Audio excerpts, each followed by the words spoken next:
cracking the code to perfectionism. An assessment so that you can see where you are.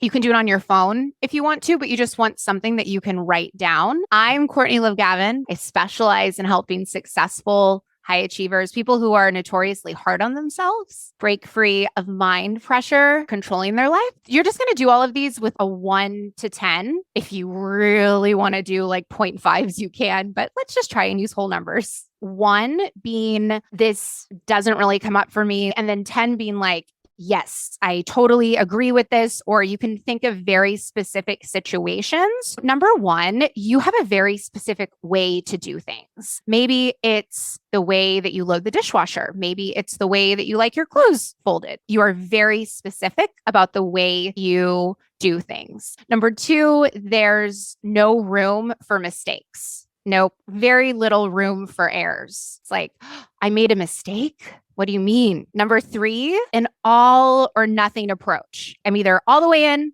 or I'm not at all. I'm either doing it or psh.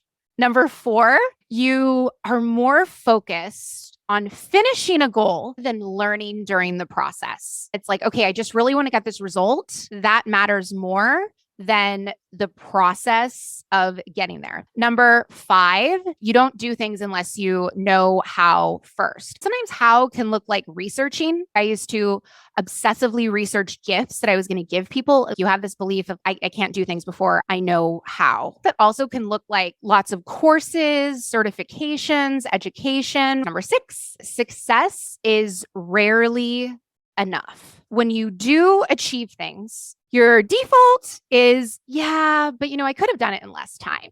You minimize it. Your brain's automatic thing is, I would call them postmortems when I worked in PR. This didn't work. I want to do this differently. There wasn't any of like, oh, I'm just really going to soak in my success and how amazing it is. Number 7. You believe in the right moment. This can look 2 ways. 1, is this the right time to send this email? Is this the right time to call this person? This can also look like there is something really important that you want to do, but because you get nervous about it, you notice that you're putting it off and you're like, is this the right time? There is this belief of a right time to do things. You see mistakes other people don't see. You tend to see more of what's wrong than what's right. Number 9, you're very hard on yourself. There's a lot more criticism than genuine celebration. And number 10, you spend a good amount of time reworking things, not coming from a place of like, oh, I want to try this recipe. It's usually like, I need to get it right.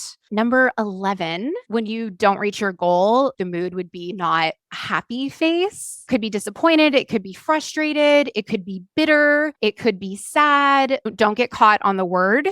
It is this like thing that drops. That's it for the quiz. Add up your score. If you're 33 or below, the forces of perfectionism, they're not necessarily driving your navigation system. If it's above that, there's a reason that you're here on this live workshop.